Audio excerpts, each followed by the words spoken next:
Ça a commencé. Bien-aimés, que Dieu vous bénisse en ce matin dans le nom de Jésus-Christ. Je suis dans une très grande joie de vous retrouver dans notre jeudi habituel. Aujourd'hui, exceptionnellement, nous avons anticipé cette vidéo par crainte de tomber dans une situation de panne technique.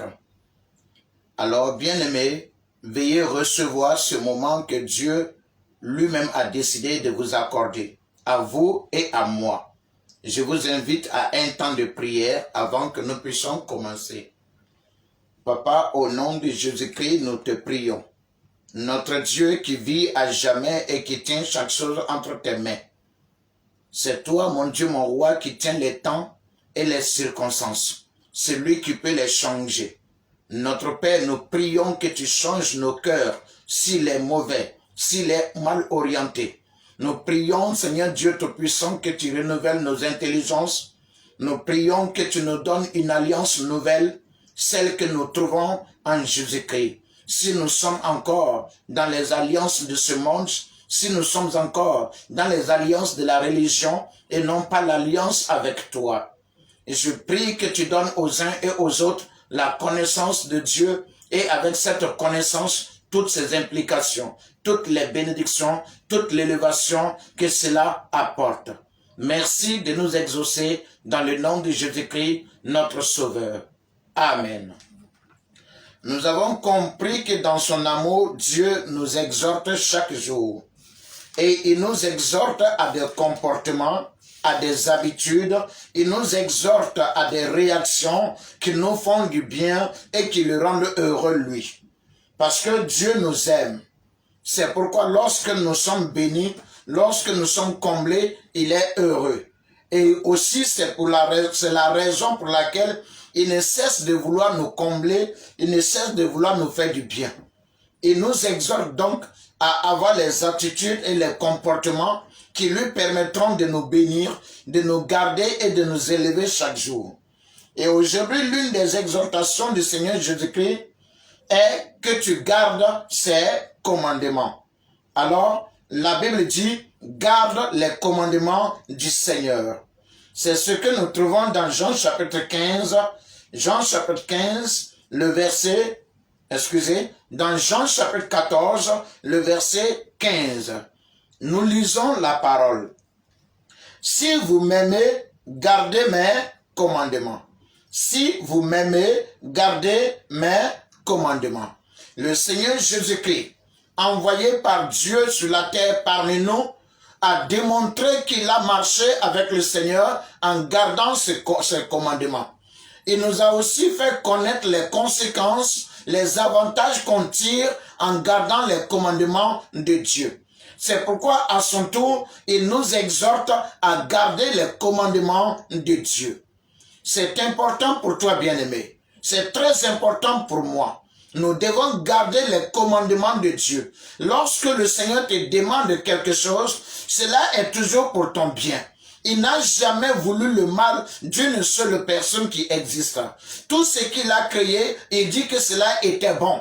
Ce qui signifie que Dieu n'a jamais rejeté ou méprisé ce qu'il a créé. Mais le problème est que si nous n'avons pas les commandements de Dieu en nous, alors nous devenons mauvais plutôt que d'être bons. C'est pourquoi le Seigneur t'exhorte à être celui ou celle qui garde ses commandements. Bien-aimé, qui est-ce qui garde les commandements de Dieu? De qui est-ce que Dieu peut dire, celui-là, c'est mon fils, il garde mon commandement. Celle-là, c'est ma fille, elle garde mon commandement.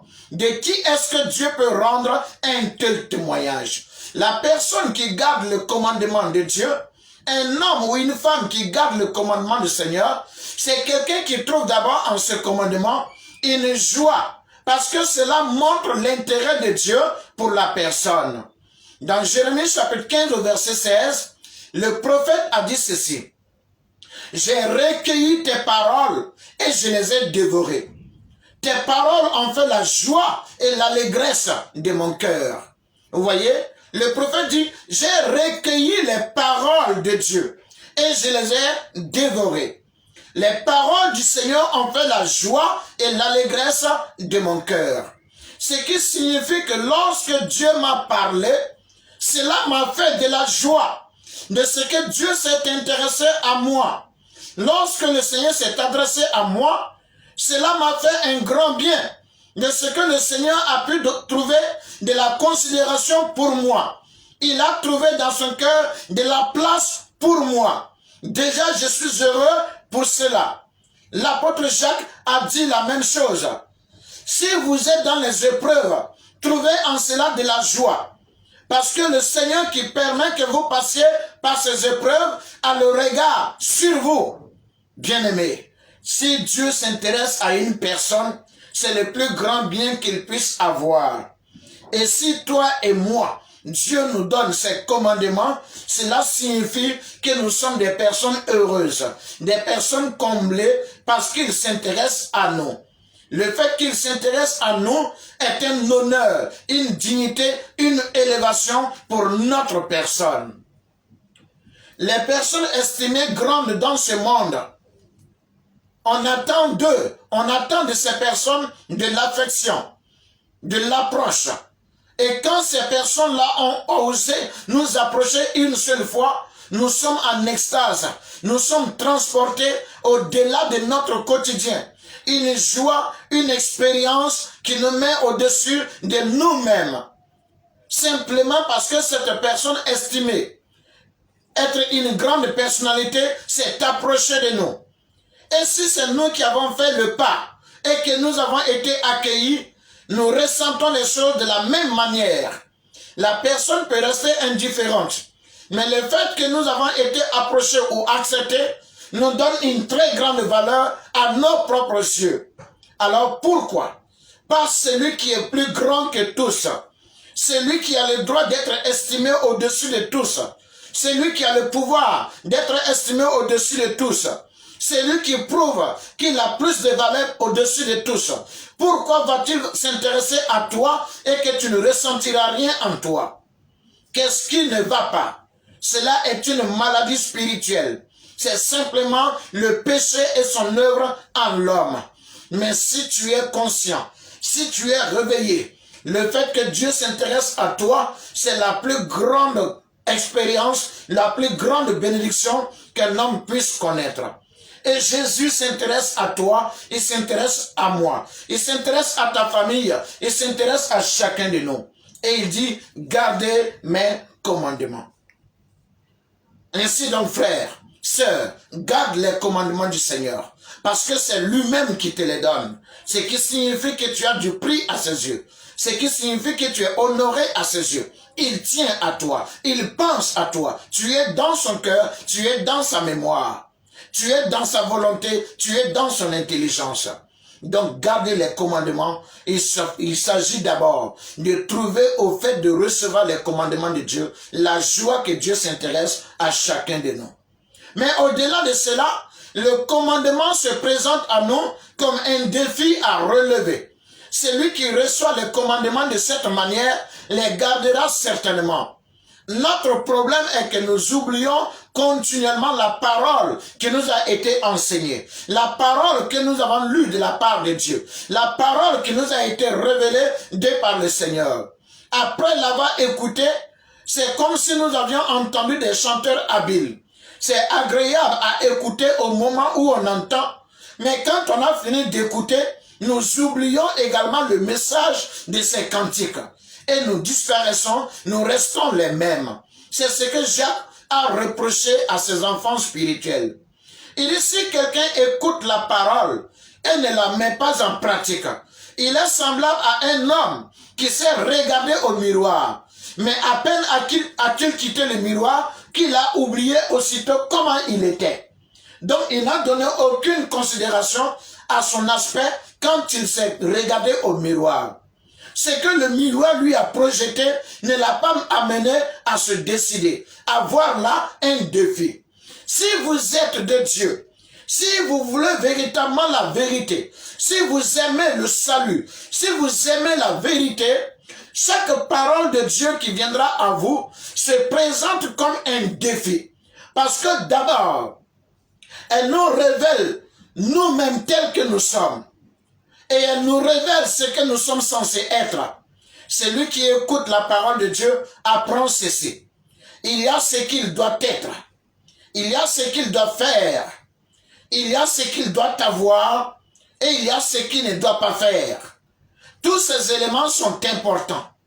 Alors si la parole de Dieu vient à moi et que je découvre que je ne suis pas celui que je suis censé être, c'est un défi d'être maintenant la personne que je suis censé être. Si en allant à la parole ou en recevant la parole, je découvre que je ne fais pas ce que je suis censé faire, je dois relever le défi de faire ce que je ne faisais pas jusque-là et que je suis censé faire. Si en recevant la parole ou en allant à la parole, je découvre que je ne suis pas la personne que je dois être, cela signifie que je dois être cette nouvelle personne qui m'est révélée maintenant. Si en allant à la parole ou en la recevant, je comprends que je fais ce que je ne suis pas censé faire, je dois me faire le défi de ne plus faire ce que je faisais. Celui qui trouve en lui le défi de la parole, qui comprend que l'amour de Dieu l'amène à une transformation, l'amène à des attitudes précises, à des comportements avec des droits et des obligations, avec des extensions et des limites. Celui qui comprend cela verra toujours en la parole le défi à relever. Frère, sœur, est-ce que tu comprends que la parole de Dieu qui vient en toi n'est pas quelque chose que tu entends à la minute et la rejettes la minute suivante? Ce n'est pas quelque chose que tu écoutes maintenant et l'oublies à l'heure qui suit. Non, quand elle vient en toi, elle doit devenir un défi. Or, tout défi occupe le cœur, occupe la pensée, occupe les sentiments. Dans la société, notre évolution se présente comme un défi. C'est pourquoi nous nous battons chaque jour. Nous cherchons les moyens. Nous nous disposons de toutes les manières afin d'atteindre une certaine norme sociale. Nous ne voulons pas être des personnes marginales, rejetées et banalisées parce qu'elles n'ont été capables de rien. Mais nous voulons forcément être des personnes qui sont remarquées comme ayant réussi, ayant fait des exploits, des personnes qui sont des modèles à suivre. Ce qui fait que nous déployons nos efforts à chaque fois pour parvenir à ce but-là. La parole de Dieu doit ainsi vivre dans nos cœurs. Elle doit vivre dans nos mémoires. Elle doit vivre dans notre intelligence. Elle doit vivre puissamment dans notre conscience. De sorte que le défi reste en nous. C'est ce qui fait l'énergie de nos actions, l'énergie de nos projets, de nos entreprises. C'est ce qui fait l'énergie de nos comportements. Tu comprends pourquoi Dieu dit à Josué, fortifie-toi et prends courage. Ce qui signifie, garde en toi le défi de ton appel. Il faut que tu aies ce défi chaque jour dans le cœur et que ce défi te pousse à réagir. Est-ce que la parole pour toi est un défi? Est-ce que ce que tu entends disparaît quelques minutes après? Est-ce que ce que tu écoutes passe quelque temps après? La parole doit demeurer un défi. De là où tu l'as entendu, tu te lèves de là-bas pour aller l'appliquer. Tu ne te lèves pas de là-bas juste avec cette parole simplement. Tu te lèves pour aller l'appliquer. Voici l'attitude que nous devons avoir vis-à-vis des commandements du Seigneur. Jésus a dit, je suis la porte des brebis. Celui qui entre par moi sera sauvé. Et il ajoute, il entrera et il sortira, il trouvera des pâturages. Ça veut dire, nous entrons dans la présence du Seigneur Jésus-Christ. Nous entrons dans la présence de Dieu. Là-bas, nous trouvons la nourriture, la subsistance qu'il faut. Nous allons prendre les défis dans notre cœur auprès du Seigneur. Et nous ressortons là-bas pour aller relever ces défis-là. Nous allons avec l'idée, avec la pensée, avec l'objectif de pratiquer et de réussir ce que nous avons entendu de la part du Seigneur. C'est pourquoi Jérémie a dit, tes paroles ont fait la joie et l'allégresse de mon cœur. la joie quand je l'ai ressenti, l'allégresse lorsque j'ai réussi à la pratiquer, à l'appliquer. Parce qu'on parle d'allégresse lorsqu'on ressent une forte joie pour avoir réussi quelque chose, pour être arrivé à une dimension, à une victoire, à une bénédiction. Est-ce que tu peux connaître l'allégresse avec Dieu? Pour cela, aie d'abord la joie de recevoir ce qu'il te dit. Et si tu as la joie de recevoir ce qu'il te dit, va maintenant et relève le défi, tu connaîtras l'allégresse de ce que tu as entendu de la part du Seigneur. Tes paroles ont fait la joie et l'allégresse de mon cœur. Garde la parole, bien-aimé. Garde-la en toi. Applique-la. Marche selon cette parole. Dispose-toi. Sois sincèrement honnête. Sois sincèrement ouvert et bien disposé avec cette parole. Alors le Seigneur t'accompagnera et sa grâce se manifestera en toi. Que Dieu te bénisse. Que sa lumière éclaire, ouvre les yeux de ton cœur. T'éclaire sur les réalités les plus importantes, les plus puissantes. Celles qui demeurent à jamais et celles qui font ta personne pour toute l'éternité. Que Dieu te garde. Que sa grâce et sa paix reposent sur toi, bien-aimé, dans le nom de Jésus. Amen.